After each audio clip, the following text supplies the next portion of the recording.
En agosto de 2017, Jessica Wild, barista de 26 años y fotógrafa aficionada, emprendió una solitaria excursión por el sendero Toxaway, que discurría por los parajes salvajes del centro de Idaho. Escribió a una amiga que había encontrado un lago que parecía de otro mundo y prometió volver en unos días. Pero Jessica nunca volvió a casa. Su Jeep verde fue encontrado cerrado en Petit Lake y no había rastro de ella en el bosque. Pasaron 3 años antes de que los cazadores dieran con un árbol con la letra X tallada en la corteza.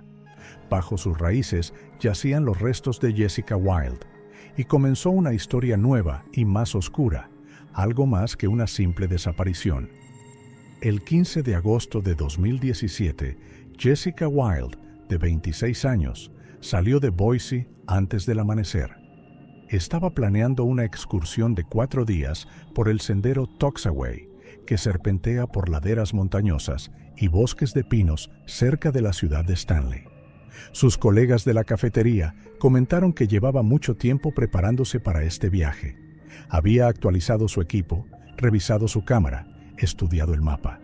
Para ella, esos viajes no eran una escapada, sino una forma de aliviar tensiones, de encontrar una toma que, como decía, hablara por sí sola. Las últimas personas que vieron a Jess con vida fueron los empleados de la gasolinera Stanley Energy.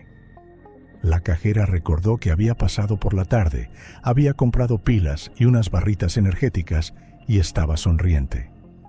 Parecía tranquila y un poco excitada, como si estuviera a punto de salir a la aventura, dijo durante el interrogatorio.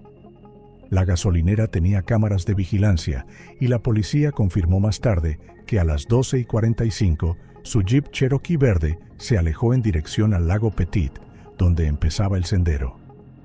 El 16 de agosto, según su mensajero por satélite, envió un breve mensaje a un amigo. El tiempo es perfecto. He encontrado un lago escondido. Mañana iré más lejos. Si se pierde la conexión, no te preocupes. Ese fue el último contacto. Cuando no se presentó a su turno en la cafetería el 20 de agosto, su amiga pensó primero que Jess simplemente se había retrasado en la carretera. Pero al tercer día, cuando su teléfono permaneció apagado y sus cuentas en las redes sociales no se actualizaron, se puso en contacto con la policía. El departamento del sheriff del condado de Camas avisó inmediatamente al servicio de rescate. A la mañana siguiente, los patrulleros encontraron el coche de Jessica en un aparcamiento cercano al sendero que lleva al lago Petit. El coche estaba cerrado, con una cámara con objetivo de repuesto, un botiquín de primeros auxilios y una bolsa de ropa dentro. No se encontraron las llaves. El combustible del depósito estaba casi lleno, lo que indicaba que había dejado el coche deliberadamente, sin intención de seguir conduciendo. Cerca de la puerta había un claro rastro de sus botas de senderismo en el suelo, que se perdió en dirección al bosque. La operación de búsqueda comenzó esa misma noche. Se sumaron voluntarios, empleados del Servicio de Parques Nacionales y un grupo de perros. Un helicóptero sobrevoló la zona varias veces, pero las densas copas de los abetos lo ocultaban todo bajo ellas. Durante los 2 primeros días, los rescatadores recorrieron casi 50 kilómetros de senderos y comprobaron todos los refugios y lugares donde alojarse. No había ni rastro del rastro de Jessica.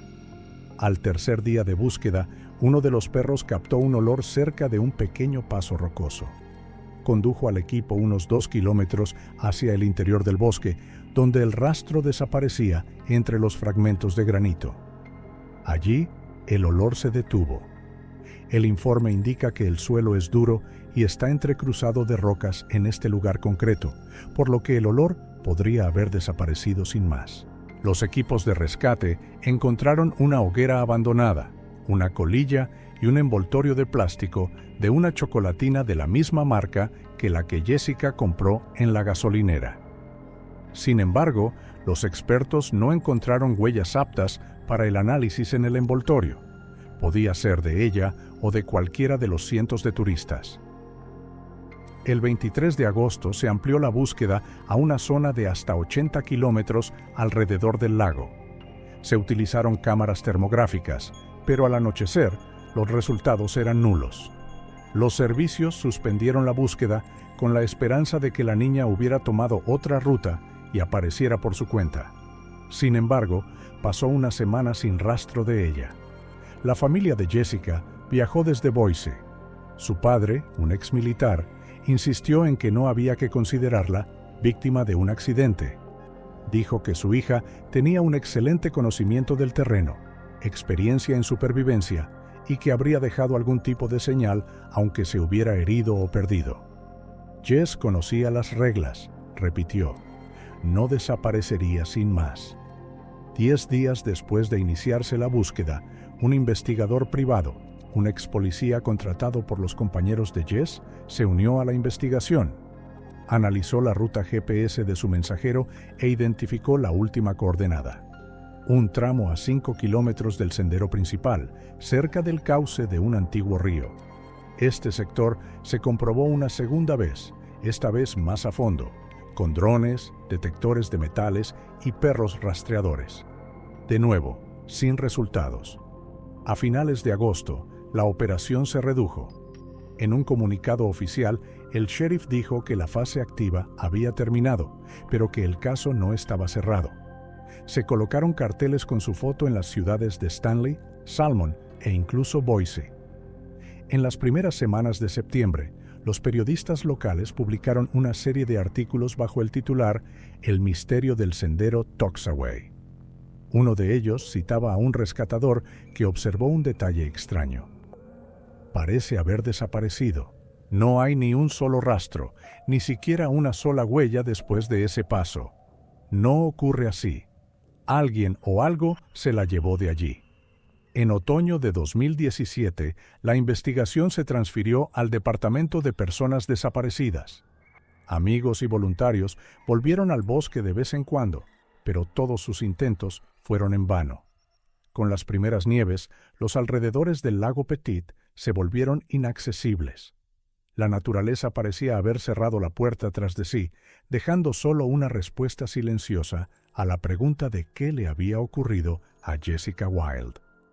Septiembre de 2017.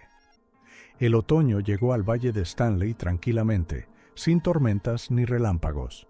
Las laderas de coníferas, que habían olido a resina en verano, se cubrieron de una bruma gris. Para los lugareños, la desaparición de Jessica Wild era un tema habitual de conversación en tiendas y cafeterías, pero había dejado de ser noticia. Se interrumpió la búsqueda activa y el caso pasó oficialmente al archivo de casos sin resolver. En la oficina del sheriff, su expediente se colocó en una estantería, entre otros con fechas similares, pero destinos diferentes.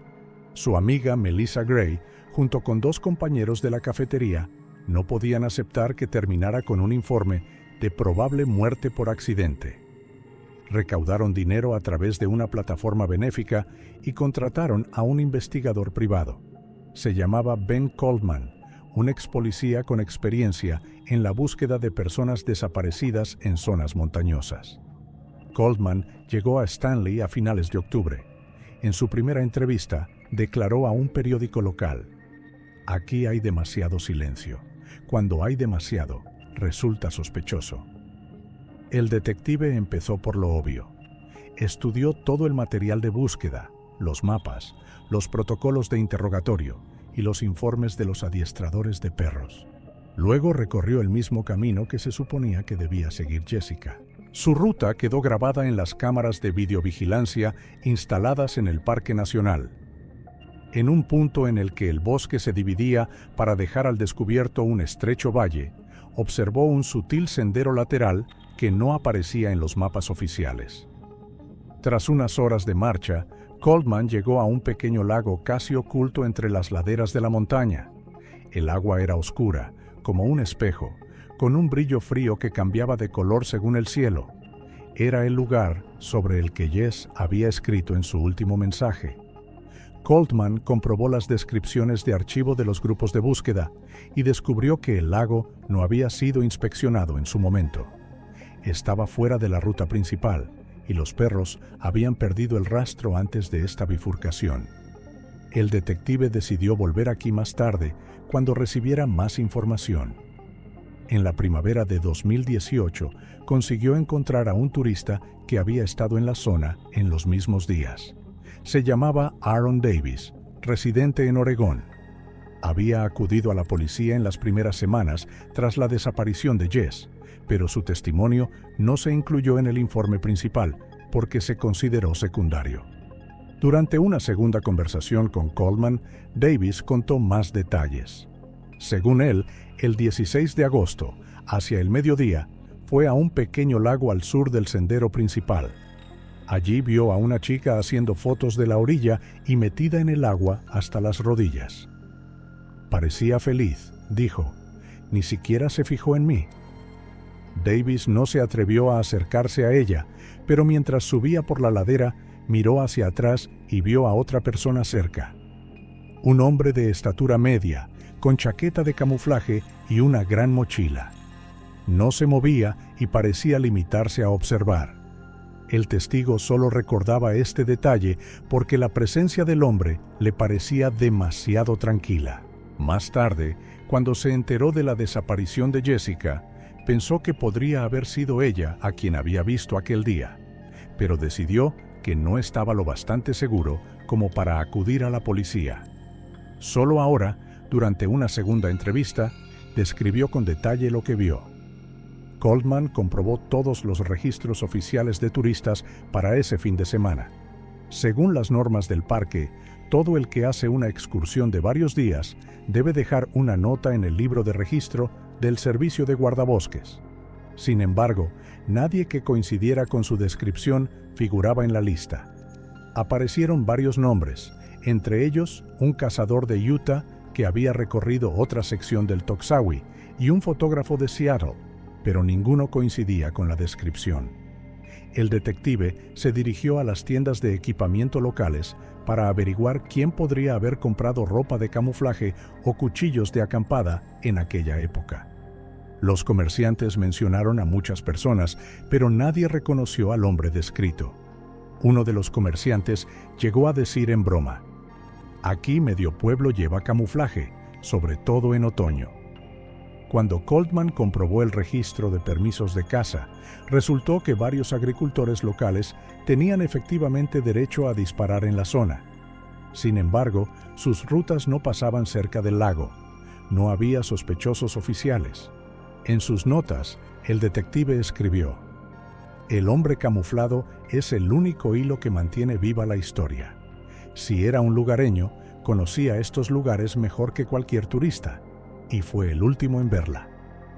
En el verano de 2018, el rastro se había vuelto a enfriar.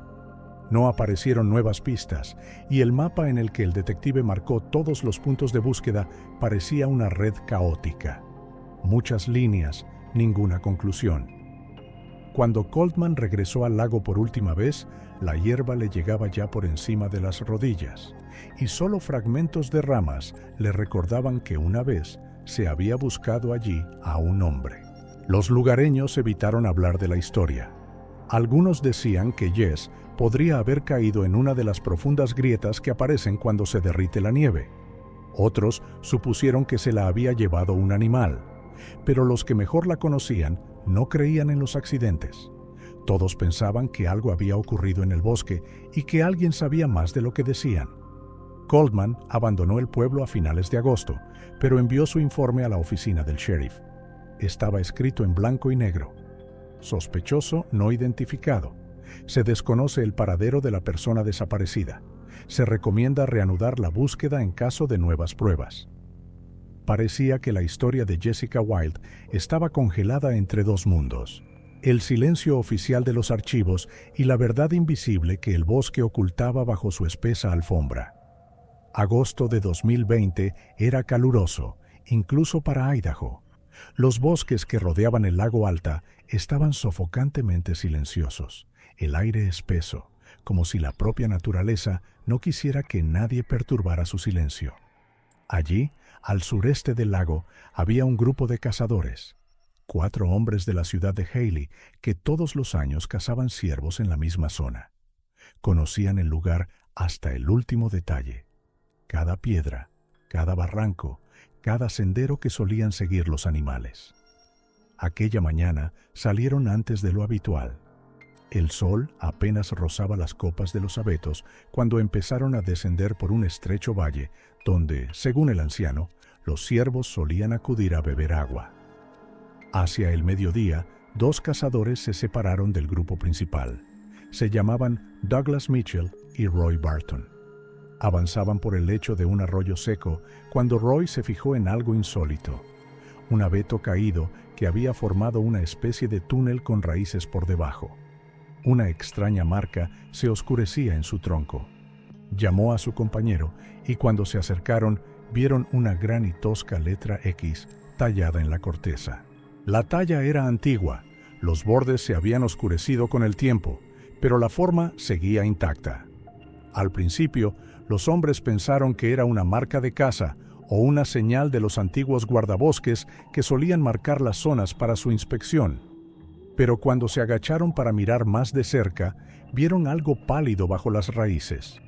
Al principio Douglas pensó que era un hueso de animal, pero cuando abrió las hojas secas, se dio cuenta de que era un cráneo humano. A su alrededor había restos de ropa descompuesta, una chaqueta, pantalones y zapatos rotos. Todo parecía como si el cuerpo hubiera estado allí al menos varios años. Ambos hombres retrocedieron sin tocar nada y llamaron inmediatamente a la oficina del sheriff del condado de Blaine. Rangers, un médico forense y dos detectives llegaron al lugar. La zona se acordonó con cinta amarilla y los cazadores fueron interrogados in situ. Uno de ellos declaró posteriormente a los periodistas: «Al principio pensamos que habíamos tropezado con una tumba antigua, pero cuando vimos la cámara junto al cadáver, todo quedó claro. Alguien murió aquí por una razón». Bajo el abeto, a la sombra de las raíces, había una mochila de turista rota. Dentro había una lente, una bobina de cuerda, un cuaderno y el envoltorio de una barrita energética. A su lado había una cámara fotográfica medio cubierta de tierra. El cuerpo estaba dañado, el objetivo roto, pero la tarjeta de memoria estaba intacta. Trabajaron cuidadosamente en la escena. Cada objeto estaba etiquetado y embalado por separado. El cuerpo estaba parcialmente esqueletizado. En los restos de ropa, los expertos encontraron restos de humedad y musgo, señal de que la persona había muerto aquí hacía mucho tiempo, antes de que cayera el árbol. En la mano se conservaba una pulsera de plata con un pequeño colgante en forma de media luna. Más tarde se convertiría en la principal pista para la identificación. Tras un examen preliminar, el experto determinó que el cadáver pertenecía a una mujer de estatura aproximadamente media. Su edad en el momento de la muerte oscilaba entre los 20 y los 30 años. Estos datos coincidían con el perfil de Jessica Wild, desaparecida 3 años antes en una zona vecina. Al día siguiente, un equipo especial de Boise llegó al lugar de los hechos. Examinaron los alrededores en un radio de varios cientos de metros. No se encontraron otros restos ni efectos personales. Los investigadores especularon con la posibilidad de que el cadáver hubiera sido trasladado o hubiera quedado atrapado accidentalmente bajo un árbol caído tras una tormenta que azotó la zona en el verano de 2018. Pero la marca de la X sobre el cuerpo era inquietante. Parecía demasiado deliberada, como si alguien hubiera querido marcar un lugar. El laboratorio del centro forense comparó los registros dentales. Pocos días después, recibieron la confirmación de que los restos pertenecían a Jessica Wild. La coincidencia era total.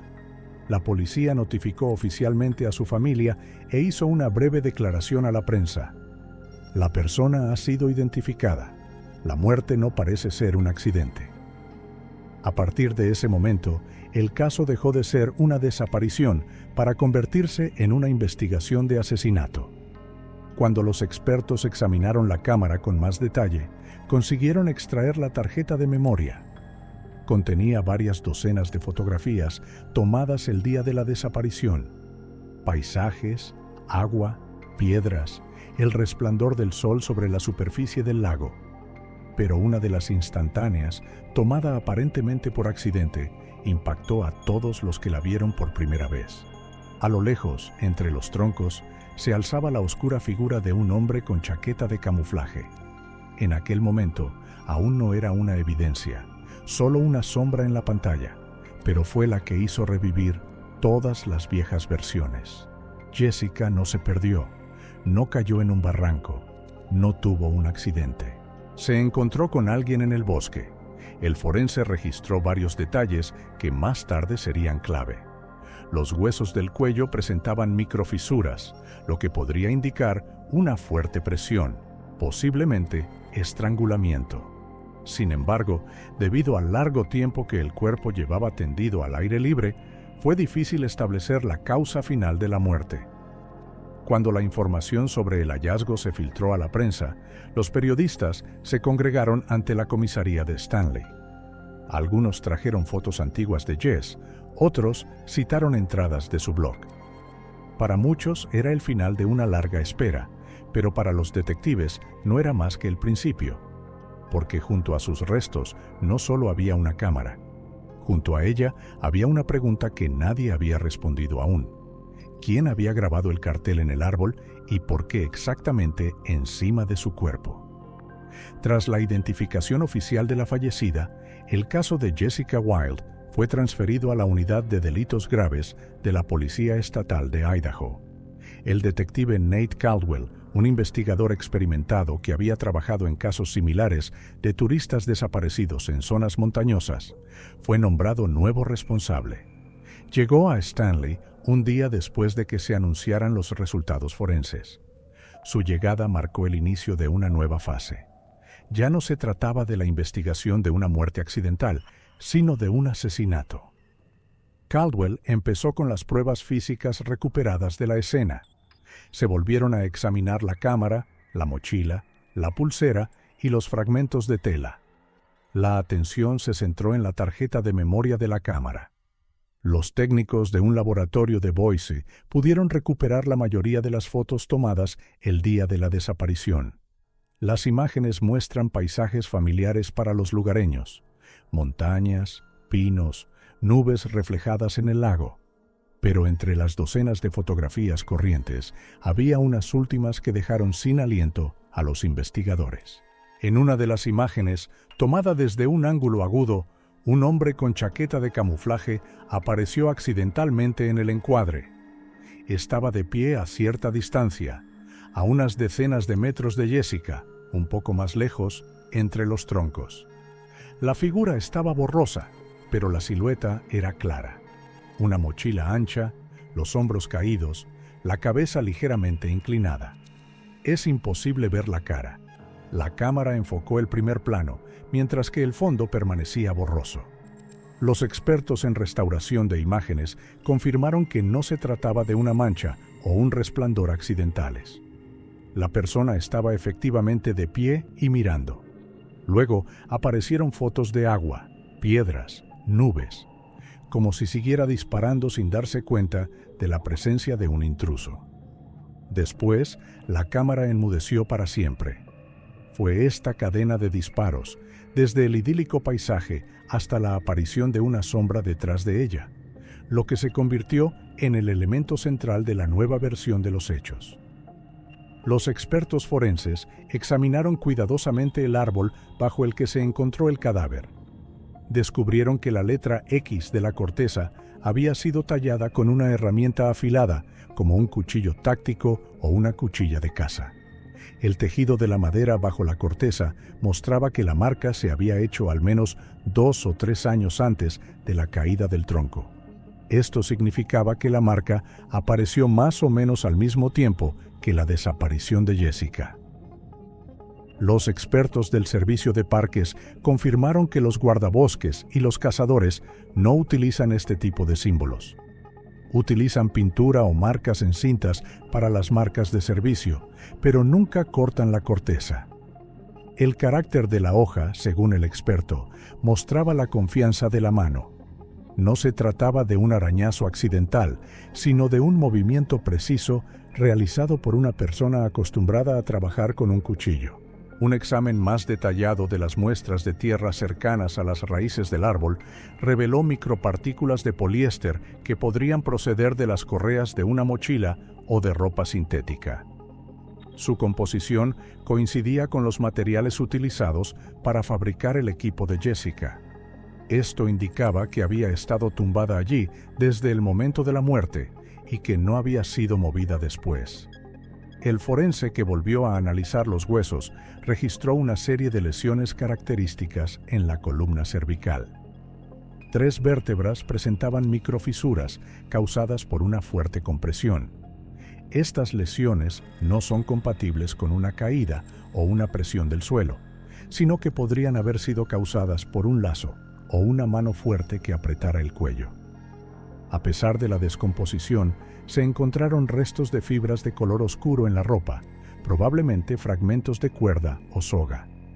El experto no pudo precisar la causa exacta de la muerte, pero indicó que la causa más probable era la asfixia, es decir, el estrangulamiento. El informe del detective Caldwell indicaba que las pruebas encontradas eran indicativas de juego sucio. No se encontraron marcas de animales que pudieran haber dañado el cuerpo. No faltaban objetos de valor, una cámara, joyas, incluso una cartera, por lo que se rechazó la versión del robo. La policía empezó a comprobar todos los casos de desconocidos en la zona de Alta Lake en el verano de 2017. El informe de un guarda forestal indicaba que en agosto varios turistas habían denunciado a un hombre extraño que se paseaba por los campings y no respondía cuando se le acercaban. Su descripción coincidía con la facilitada por el testigo Aaron Davis 3 años atrás. De mediana edad, vestía una chaqueta de camuflaje y llevaba una mochila de estilo antiguo. Caldwell encargó un perfil psicológico del posible autor. Un consultor del FBI invitado al caso señaló en un informe preliminar que una persona que deja la marca de una X puede percibirla como una firma o un símbolo de control sobre la escena del crimen.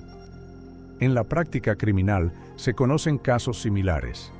Los cazadores humanos en serie suelen marcar el territorio de sus acciones como los cazadores marcan las trampas. Para los lugareños, la aparición de detectives y coches con señales de escena del crimen fue un shock. No podían creer que alguien pudiera vivir durante años junto a la escena de un crimen sin saberlo. En tiendas y cafés, la gente empezó a hablar de nuevo de Jessica. Algunos recordaban haber visto a un hombre solitario comprando bombonas de gas y raciones secas en aquellos años. Otros juraban que solo aparecía en la ciudad de vez en cuando, como una sombra. Todos estos testimonios se recogieron en un informe aparte, pero no había pruebas concretas. Caldwell lo calificó de círculo vicioso. Las mismas descripciones, las mismas sospechas, pero ningún nombre. En un informe interno, sacó una conclusión prudente. El asesino era probablemente un lugareño o alguien que conocía bien esta parte del bosque nacional. Eligió un lugar que no estaba marcado en ningún mapa turístico y dejó una señal que solo le importaba a él. Si significaba un gol, una victoria o una advertencia, seguía siendo un misterio. La investigación seguía oficialmente su curso, pero incluso los informes policiales empezaban a utilizar las palabras agresor desconocido. Parecía que el bosque había vuelto a proyectar una sombra, ocultando el rostro del hombre que había grabado su marca depredadora en el tronco 3 años antes. Tras varias semanas analizando las pruebas, el caso de Jessica Wild trascendió el condado. Agentes federales se unieron a la investigación, entre ellos un perfilador del FBI de la Unidad de Análisis del Comportamiento. Se llamaba Mark Grayson, un antiguo psicólogo militar especializado en crímenes en zonas remotas. Llegó a Boise a finales de septiembre, trayendo consigo pilas de viejos informes, mapas de parques nacionales y una gruesa carpeta de casos de personas desaparecidas en las montañas rocosas. Lo primero que hizo Grayson fue mirar las fotografías del lugar. el árbol caído, la sombra de las raíces, la X del tronco. Contempló la foto durante largo rato y, según uno de los detectives, se limitó a decir: «Esto no es un accidente, es un ritual». Su comentario se incluyó en la primera sección del perfil psicológico. Según las conclusiones conjuntas de los investigadores, lo más probable es que el asesino fuera un residente local o una persona que conocía muy bien el bosque.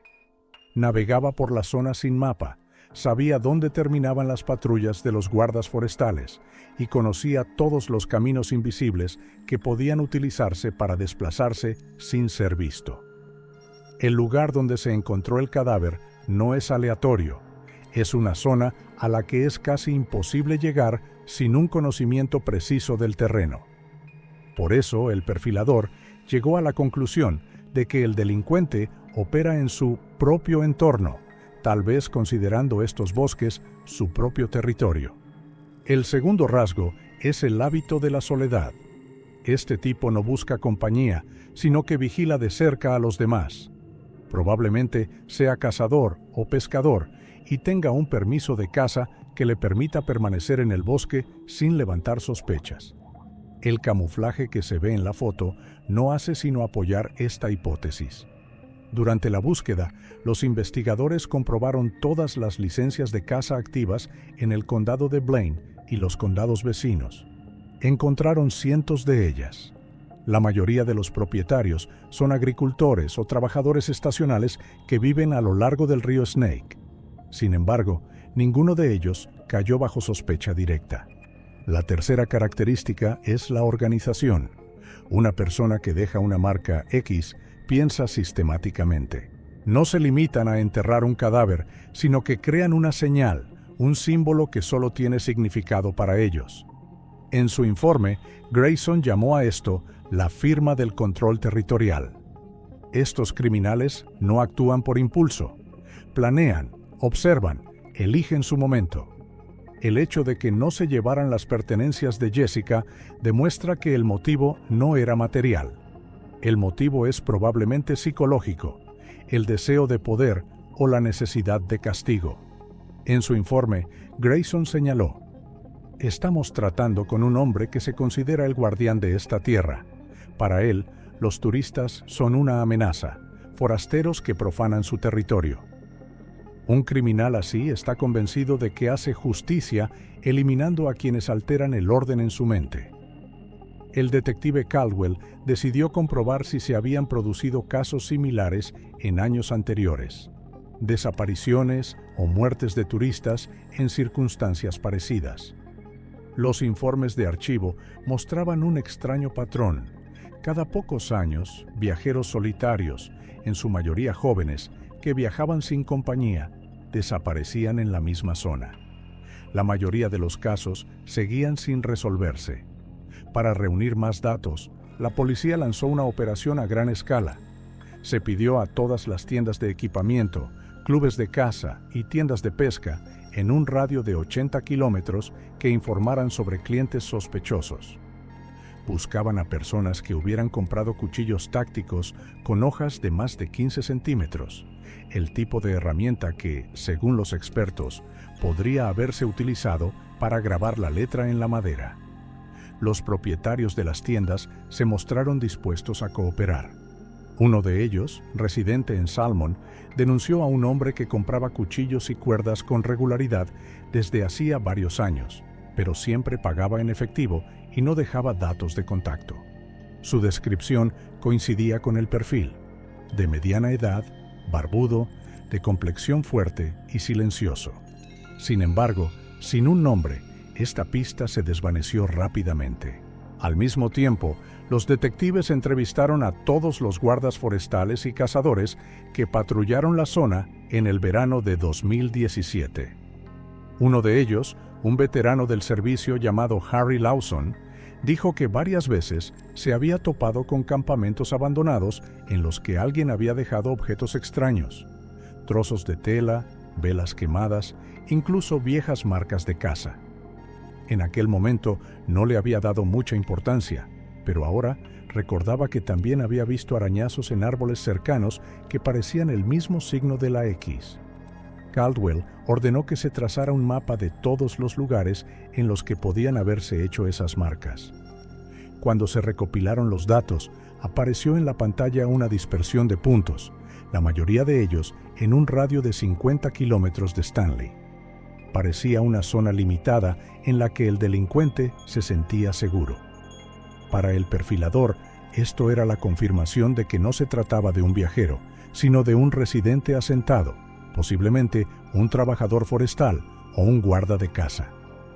La investigación adquirió el carácter de una búsqueda continua en el entorno. Los detectives visitaron granjas, cabañas de pescadores e incluso viejos campamentos abandonados hacía tiempo. Hablaron con los lugareños, haciéndoles las mismas preguntas. Si alguien había visto al ermitaño camuflado, que suele desaparecer en el bosque. Varios testigos confirmaron que ese hombre existía. Se le había visto en una gasolinera cercana a Puerto Argentino, comprando gasolina en bidones y actuando de forma distante, como si no quisiera que nadie se acordara de él. Cuando los investigadores revisaron las grabaciones de vigilancia de los últimos años, encontraron una imagen borrosa. Un hombre con chaqueta de caza caminando con un bidón hacia una vieja camioneta sin matrícula. La foto era demasiado borrosa para identificar al individuo, pero una coincidencia con la ropa volvió a confirmar una línea de investigación. Un hombre camuflado, familiarizado con todos los barrancos de estos bosques. El FBI formuló un perfil definitivo: un solitario, cazador o pescador de entre 30 y 50 años, físicamente fuerte, con experiencia de supervivencia en la naturaleza. Probablemente tiene problemas de adaptación social, puede haber sufrido un trauma o una pérdida y entonces optó por el aislamiento. Para él, el asesinato no es un crimen, sino una forma de mantener su orden interno. Mientras los analistas elaboraban este retrato, el detective Caldwell se dio cuenta de que el bosque estaba en silencio por una razón. Cada una de sus señales, cada vieja marca, podría formar parte de un mapa más amplio dejado por el asesino. Y en algún lugar entre estos árboles aún hay un árbol con una letra tallada cuyo significado aún no ha sido leído. El comienzo de 2019 trajo el silencio a la investigación. Después de publicaciones y declaraciones de prensa de gran repercusión, el caso de Jessica Wilde fue perdiendo impulso. El detective Caldwell siguió trabajando, pero cada nueva pista se desmoronaba en cuanto se tocaba. Ni huellas dactilares, ni ADN, ni una persona a la que interrogar dos veces. El bosque volvía a estar en silencio, igual que el día de su desaparición. Entonces Caldwell decidió hacer algo diferente. Volvió a los archivos, a los viejos armarios de la Unidad de Personas Desaparecidas, donde decenas de casos sin resolver estaban cubiertos de polvo. Su objetivo era encontrar un patrón, cualquier detalle que pudiera explicar la aparición de la X. Durante varias semanas, revisó los informes de excursionistas desaparecidos en un radio de 80 kilómetros de Stanley en las 2 últimas décadas. En marzo, el detective se topó con un caso de 2012. Un excursionista de 35 años llamado Eric Doyle había desaparecido. Su coche fue encontrado cerca del sendero de Clark Point y un grupo de búsqueda descubrió un viejo árbol con una X cerca. En aquel momento no se le dio importancia. Los rescatadores decidieron que era una marca de cazadores o leñadores. Nunca se encontró el cuerpo de Doyle y el caso se archivó. Caldwell se puso en contacto con un laboratorio forense de Boise y les pidió que compararan las fotos del árbol con el árbol bajo el que se encontró a Jessica. El análisis mostró un parecido sorprendente. El patrón de corte, la profundidad, incluso la letra de la mano eran casi idénticos. El informe de los expertos incluía la frase: las marcas podrían haber sido hechas por la misma persona usando un tipo de herramienta similar. Este fue el primer avance real en varios años. A continuación, los detectives trazaron un mapa de todos los lugares donde se habían encontrado tallas similares o donde habían desaparecido viajeros. El resultado fue un anillo con un radio de unos 50 kilómetros desde Stanley. A lo largo de 2 décadas se han registrado al menos 5 desapariciones en esta zona que nunca se han resuelto, todas dentro de esta misma zona. Caldwell lo llamó Círculo Silencioso. La búsqueda de quienes podrían haber conocido tan bien la zona ha reducido a los detectives a una estrecha lista. Entre ellos había cazadores, pescadores, leñadores y trabajadores del servicio de parques. Todos ellos pasaron el proceso de investigación. Fue entonces cuando el analista del FBI llamó la atención sobre un antiguo informe de infracción administrativa. En el verano de 2016, un hombre llamado Matthew Graves fue multado por aparcar incorrectamente a la entrada del sendero del Valle Blanco. En circunstancias normales, esto no habría importado, pero este sendero discurría a pocos kilómetros de donde desapareció Eric Doyle. El perfil de Graves era breve pero revelador.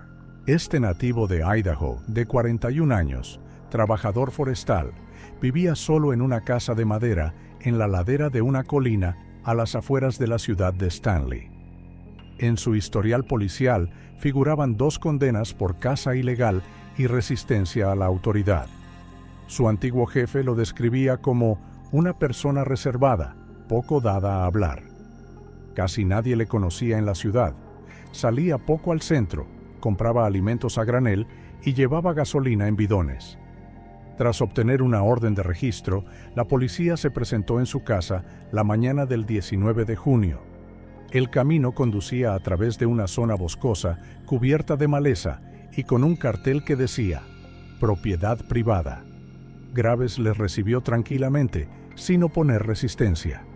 Según testigos presenciales, se limitó a decir que no estaba haciendo nada malo. La casa era sencilla, muebles viejos, olor a aceite y madera y una estufa en un rincón. Pero lo más interesante era su taller, situado en un cobertizo separado detrás de la casa. Había una mesa de madera, estanterías con herramientas y una pared cubierta casi por completo de fotografías. A primera vista, eran paisajes, árboles, arroyos, cadenas montañosas. Pero una mirada más atenta revela que muchas de las fotos mostraban a personas. Turistas caminando por los senderos, de pie junto a tiendas de campaña, sentados junto al fuego. Todas las fotos estaban tomadas desde lejos, desde un ángulo tal que solo se veían las figuras en el objetivo. Las personas que aparecen en las imágenes no sabían que estaban siendo observadas. La policía se incautó de varios rollos de película, una cámara antigua y un disco duro, pero entre ellos no había ni una sola foto de Jessica Wilde. Según los expertos, todas las imágenes fueron tomadas a lo largo de diferentes años, la mayoría en la época estival. La conclusión era clara. Graves había estado vigilando sistemáticamente a los turistas. Cuando se le preguntó por las fotos, respondió con calma. Dijo que se dedicaba a la fotografía salvaje y que estas personas fueron captadas accidentalmente en el encuadre. Según uno de los detectives, su voz se mantuvo plana, casi sin emoción. Mostró su permiso de caza y documentos de trabajo, en los que constaba que llevaba 5 años trabajando en una explotación forestal cercana. Durante el registro, el equipo forense buscó restos de sangre, fibras de tejido y cualquier objeto que pudiera pertenecer a las víctimas. Sin embargo, los análisis no revelaron nada. Todo estaba limpio, demasiado limpio para ser un lugar de trabajo. Caldwell escribió en su informe: «El lugar parece estéril, o es realmente inocente o lo limpió demasiado a fondo». Tras 12 horas de inspección, la orden caducó. A Graves se le devolvieron algunas de sus pertenencias y quedó en libertad. Pero para los investigadores se convirtió en el principal sospechoso. Se añadió una nota roja a su expediente: «Vigilancia a continuar». Aquella tarde, Caldwell se sentó en su despacho con un mapa sobre la mesa. En él, unos marcadores negros señalaban los lugares de las desapariciones y las X encontradas. Si se trazaban las líneas, todos los puntos convergían en una zona, exactamente donde vivía Matthew Graves. Y aunque aún no había pruebas, la intuición del detective le decía que aquel mapa contaba una historia escrita por un solo autor. Pocos días después del registro de la casa de Matthew Graves, la información al respecto se filtró a la prensa. Los periodistas locales citaron a la policía diciendo que un hombre está siendo investigado en el condado de Stanley por hacer fotos a turistas en el bosque sin su conocimiento. No se mencionó el nombre, pero en una ciudad pequeña es imposible ocultar detalles. La gente no tardó en darse cuenta de quién se trataba. Los cotilleos se extendieron por bares, tiendas y gasolineras. Graves había sido visto como un recluso, pero ahora era objeto de verdadera preocupación. Fue después de esta publicación cuando un nuevo testigo se presentó en comisaría. Era el antiguo compañero de Graves en la tala, un hombre llamado Derek Holland. Llegó solo, sin citación, y, según el oficial de guardia, parecía cansado pero decidido. Comenzó su testimonio con las palabras: «Debería haber hecho esto hace mucho tiempo». Holland trabajó con Graves en el verano de 2016 en un terreno que lindaba con un parque nacional. Allí talaron árboles viejos para una empresa privada que tenía permiso para talar el bosque. El trabajo duraba semanas, a veces pasaban la noche en camiones o en remolques provisionales. En aquella época, dice, Graves ya se comportaba de forma extraña, reacio a hablar, no bebía alcohol y a menudo desaparecía después de su turno como si tuviera sus propios asuntos en el bosque. Una mañana de finales de agosto, ambos estaban trabajando cerca del sendero Toxaway. El sol ya estaba alto cuando Graves se detuvo de repente, cogió sus prismáticos y miró algo a través de los árboles durante largo rato. Luego llamó a Holland. Cuando éste se acercó, Graves señaló un pequeño claro. Allí, a unos cientos de metros, había una joven con equipo de senderismo. Estaba haciendo fotos de la orilla del arroyo y no parecía darse cuenta de que la estaban observando. «Mira», dijo Graves, «otra gallina ingenua deambulando por mi bosque. Ni siquiera saben que las vigilan». Holland recordaba esta frase al pie de la letra. Le alertó el tono. No bromista, sino tranquilo, casi distante. Cuando preguntó si Graves conocía a la mujer, éste se limitó a sonreír y dijo que iba a comprobar las trampas. Según el recuerdo del testigo, Graves sacó del camión una pequeña mochila negra a la que llamaba su kit de emergencia.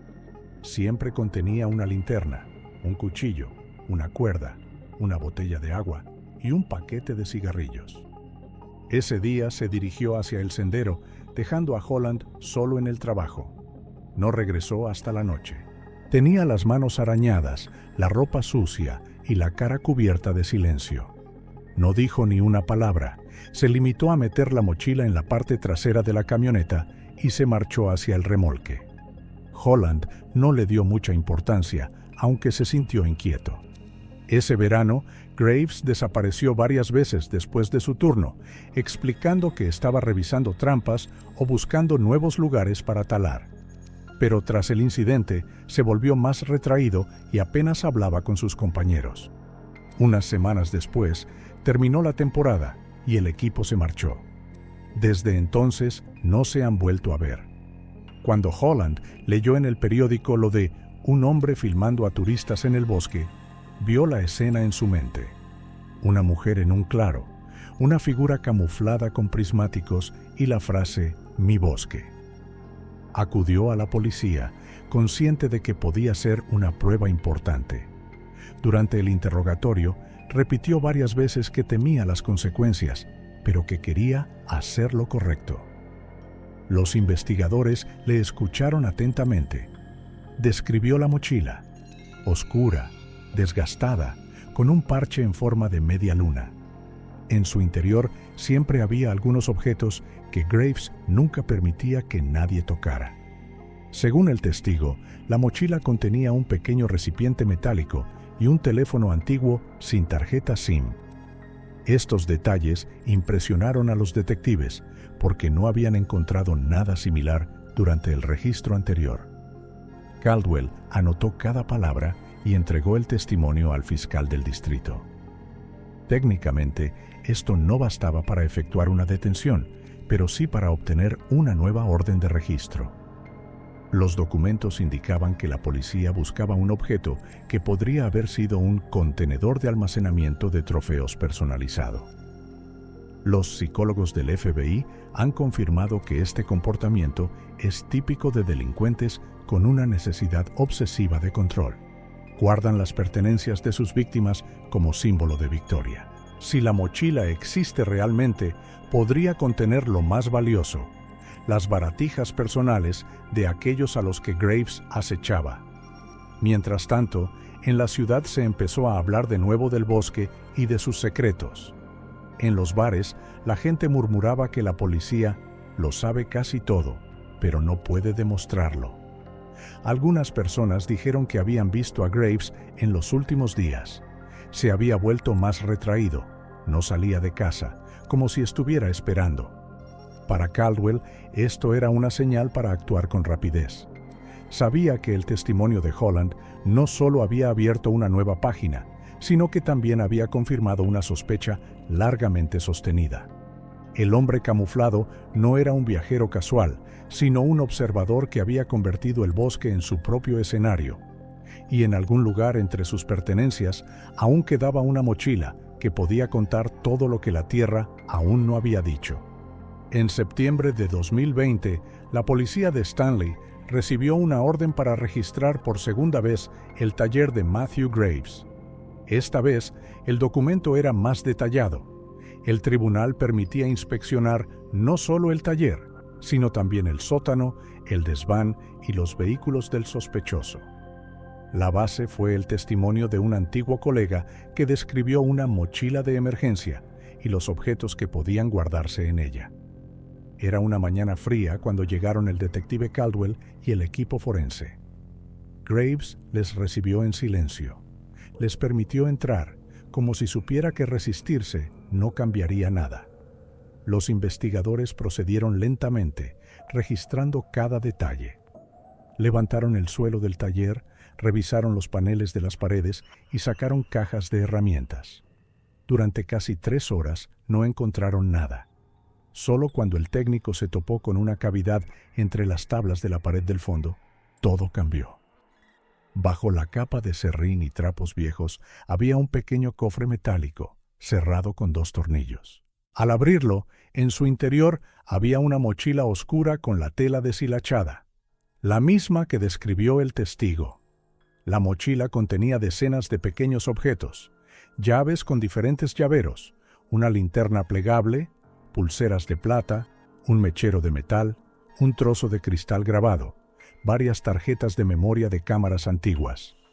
Cada objeto estaba envuelto por separado en plástico, como si fuera un objeto de exposición. En el fondo había un pequeño cuaderno de tapas verde oscuro. Al abrirlo, las primeras páginas mostraban una letra familiar, notas breves, esbozos de hojas, bocetos de piedras y madera. Era el cuaderno de Jessica Wilde, que no se encontró entre sus pertenencias tras su desaparición. Para Caldwell, ese fue el momento en que todas las piezas de la historia encajaron. El cuaderno se convirtió en una prueba irrefutable, un objeto que vinculaba directamente a Graves con la escena del crimen. El equipo forense retiró cuidadosamente el resto del contenido. Entre los objetos había un viejo teléfono inteligente sin tarjeta SIM, con la pantalla agrietada. Se envió para su examen a un laboratorio de Boise. A los pocos días, los técnicos recuperaron los archivos de la memoria interna. Encontraron docenas de fotos y varios vídeos cortos grabados con una cámara oculta. Las imágenes mostraban caminos forestales, claros, tiendas de campaña y personas que no sospechaban que estaban siendo observadas. Hombres, mujeres, a veces incluso adolescentes. Algunas tomas se hicieron desde lejos a través de una mira óptica. Otras son desde una distancia tal que se ve cada movimiento y cada gesto. En uno de los vídeos, la cámara está temblorosa y la voz de Graves se oye de fondo. Describe lo que ve con un tono tranquilo y mesurado. No sienten el bosque. Vienen, rompen, dejan basura. Hago lo que tengo que hacer. Hay que limpiar estos lugares. Otro vídeo muestra la letra X tallada en el tronco, el mismo signo que se encontró sobre el cuerpo de Jessica. Unos segundos después, su sombra aparece en el encuadre. La voz continúa. La X es mi autógrafo. Algún día se darán cuenta de que dejé el mapa. Alguien tiene que recordarle al mundo que el bosque no perdona. Estas palabras se convirtieron en la clave. En la grabación se oía a Graves moviéndose, respirando con dificultad, pero de forma constante. Los expertos establecieron la fecha de creación de los archivos, agosto de 2017, la hora exacta en que desapareció Jessica Wilde. Cuando los detectives le presentaron el material que habían encontrado, no intentó negarlo. Según los testigos, Graves permaneció sentado en silencio, haciendo girar los pulgares. Luego dijo que no había hecho nada malo, solo recuperar el equilibrio. Su interrogatorio duró varias horas. Habló sin emoción, como si estuviera describiendo su trabajo. Confesó los asesinatos de varias personas, pero subrayó que consideraba sus acciones como limpiar el bosque de forasteros. Para él, era una filosofía, una especie de guerra por el territorio que consideraba sagrado. Los psicólogos presentes en el interrogatorio le describieron posteriormente como una persona con una falta total de compasión. No utilizaba las palabras víctimas o personas, solo ellos. Dijo que marcaba los árboles para mí, para recordar los lugares donde se restablecía el equilibrio. Tras la confesión, la policía llevó a cabo registros adicionales en los alrededores de su taller y a lo largo de los senderos que frecuentaba. No se encontraron nuevos cadáveres, pero sí fragmentos de tela quemada, restos de ropa vieja, en el suelo, cerca de la casa. Los expertos no descartaron que se tratara de restos de sus anteriores trofeos, que intentó destruir. El juicio de Matthew Graves duró varios meses. La acusación se basó en las pruebas de la mochila, los resultados del examen del smartphone y las confesiones durante el interrogatorio. La defensa intentó demostrar su desequilibrio mental, pero los psiquiatras forenses concluyeron que era consciente de sus actos. Se le declaró cuerdo. Se esperaba el veredicto: cadena perpetua sin posibilidad de libertad anticipada. Durante la vista, no dijo ni una palabra, solo miró al frente. Cuando el juez anunció el veredicto, la sala quedó en un silencio ensordecedor. Para la policía, era el final de una larga investigación, pero para las familias de los desaparecidos, solo era el principio del dolor. Les devolvieron algunos de los objetos encontrados en la mochila. Entre ellos estaba el cuaderno de Jessica, ahora una prueba y un recuerdo al mismo tiempo. Tras el veredicto, los periodistas escribieron que el bosque que rodeaba Stanley se había convertido en un lugar donde el silencio ya no parecía apacible. Matthew Graves pasó años entre esos árboles, convirtiéndolos en su refugio y su trampa. La historia de Jessica Wilde nos recordó que incluso los lugares más bellos pueden esconder a alguien que escucha en silencio y espera.